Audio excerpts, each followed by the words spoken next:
Our transmitters are satellite trackers that can transmit as long as they're getting charged from their tiny solar panel. Tracking the long-billed dowitchers is pretty important because they're stopping at a lot of historic and current stopover sites. We want to know where they go from their migration in the Arctic to Oregon to the Central Valley and even further south than that. A fighting chance. The most important point I think made in this short is how you can sum it up with what's good for the Dowitchers is good for humanity.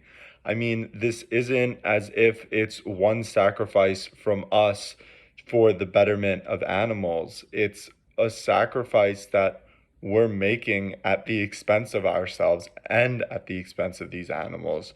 So, rehydrating these places, making sure that the water is clean and there in the first place, goes a long way in combating climate change and protecting both our species and so many others. And this point is beautifully articulated in this piece. Fighting chance. So giving these birds a fighting chance through research and tracking their migrations and molting patterns. And this is important because of the wetland sites that these birds frequently rest at during their migration. In tracking the birds, we are also getting a sense of the altering wetland sites, which is what is causing their migration to shift. If the wetlands are altered or they're drained as a result of changing environmental conditions or drought, it will shift the migration of the birds. And so it gave you sort of the problem, and then they started working on the solution of bringing water back into these wetlands and showing how they are able to rejuvenate them simply by reintroducing water into the space, which will then also make sure that these birds migration have places to migrate to and have places to rest during that term of migration. So it's just very interesting because it shows how everything is very much connected. Everything has its place and its purpose, and one thing can definitely lead to another, and one thing can teach you about another. A fighting chance. I really enjoyed this. I really enjoy learning about things like this where it's an ecosystem that I have not actually like had all that much experience with. I think I've been to a wetlands maybe twice in my life.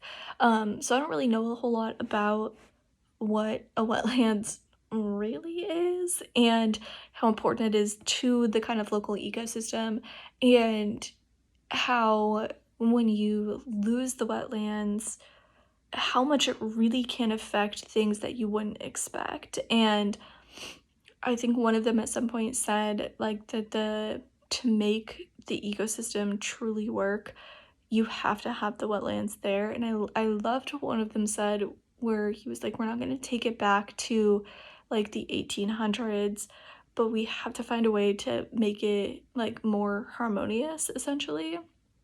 And I loved that kind of outlook in that mindset, because I think it's the most realistic, because I think that one of the things that people tend to run into when even you're trying to learn about, ecosystems and restoration and, conserving and things like that, that a lot of the time I think that this idea that you run into is trying to 100% reverse or 100% restore things to what they were. And I'm not saying that doesn't have its places. I think it does. But I think in other situations like this, you have to be realistic that you can't just 100% revert it back to what it was 100 years ago. That you have to take the kind of current situation and find a way to make it more harmonious. You can't take away the agriculture that's been built up there, and you can't take away the infrastructure and the settlements and like the community that is near there and things like that's not ever gonna like revert back to what it was you're still going to lose some of the actual space that the wetlands occupied because of everything else that's happened, because of society and humanity and, you know, people being people. But I think the goal should be to find something that's more harmonious, that you, with recognizing how important the wetlands actually are for the overall health of the ecosystem, and using that as kind of a starting off place to say, okay, we know we're not going to revert it back to what it was before humans came in here, but we need to be doing better than what we currently are doing. And I think that if that's the approach, that's going to be such a more successful mindset. And it's something that's a lot easier to kind of get your head around if you're coming from a place like me that doesn't know that much about this ecosystem, or even, you know, environmental, you know, conservation, things like that. um and I really appreciated that that was put in, but I also think that it's really interesting to learn that, like, this bird is such a great benchmark of how healthy the wetlands are, and such a great way for them to kind of check in and see how the wetlands are doing. I really enjoy that. I think that that's just really cool to learn, and something that I didn't know previously. In the documentary short, A Fighting Chance, it reminds us of the connection between lives of different species. There's such a strong connection to the path of birds and the existence of them in relation to the human experience and our livelihood and our longevity. So here we have a group of people who are very particular in making sure that we maintain our human responsibility, and that we make sure that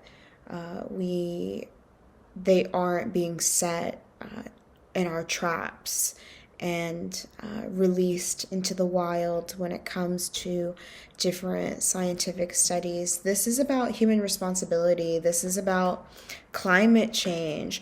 This is about the longevity of keeping what we have in the most intact condition.